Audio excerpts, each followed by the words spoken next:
Hello my quilting friends! My name is Leah Day and welcome back to Mini Block Monday. Today we are piecing this traditional flying birds block and learning how to piece 8 half square triangles at a time.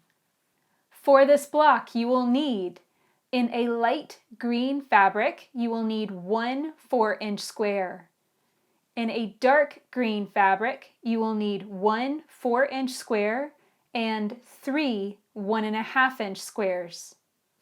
Now let's create 8 half square triangles using our 4-inch squares. Place these right sides together and then grab a ruler and a marking pencil. You're going to mark lines diagonally in both directions. So I'm lining this up here corner to corner and I'll make a mark. Then I'll move the ruler around to the opposite direction and mark this diagonal as well. You're going to take this to the machine and stitch 1/4 inch to both sides of the marked line going in this direction, then stitch 1/4 inch from the marked line in this direction too. And here's what it looks like once you get this stitched. As you can see, we have 2 diagonal lines running in both directions with a 1/2 inch space in the middle. Now we're going to take this and cut it apart to create our 8 half square triangles. The first step is to cut the square in half. So I'm lining up the 2-inch mark here on the side of my stitch squares, and that should run right through the middle of the diagonal lines. So I'm going to cut across. Now I'm going to rotate and cut these apart again, lining up with the 2-inch mark here on the side. And of course, whenever you are right-handed, you're going to be cutting the opposite of what you see here. I am left-handed, so I'm always cutting with the rotary cutter in my left hand and the ruler positioned and held in my right hand. There we go. So that's how you first cut all of the squares apart. Then you cut along the diagonal marked line, and that's going to separate out your half square triangles. So first cut those apart, and you'll be able to see how we can make all 8 at once. So take your time cutting these apart. I know I normally would use scissors to cut apart when I do 2 at a time half square triangles, but with these, because there's so much cutting involved, I always do my rotary cutter for this. Okay, so now you're going to take the half square triangles and open them up. Of course, you're going to have just a little bit of stitching where that overlapped, so you might want to just grab a pair of scissors or maybe your rotary cutter and just lop that off, just so it's easier. That's just fine.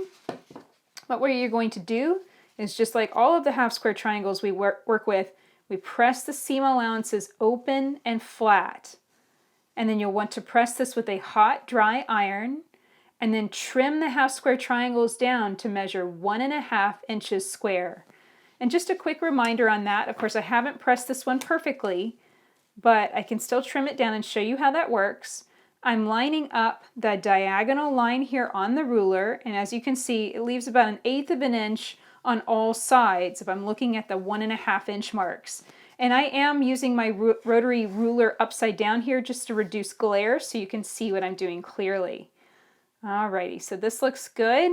Now the biggest key here is to always cut away from you and only cut on the side that matches up with your dominant hand. I know it's tempting, but do not cut across the top.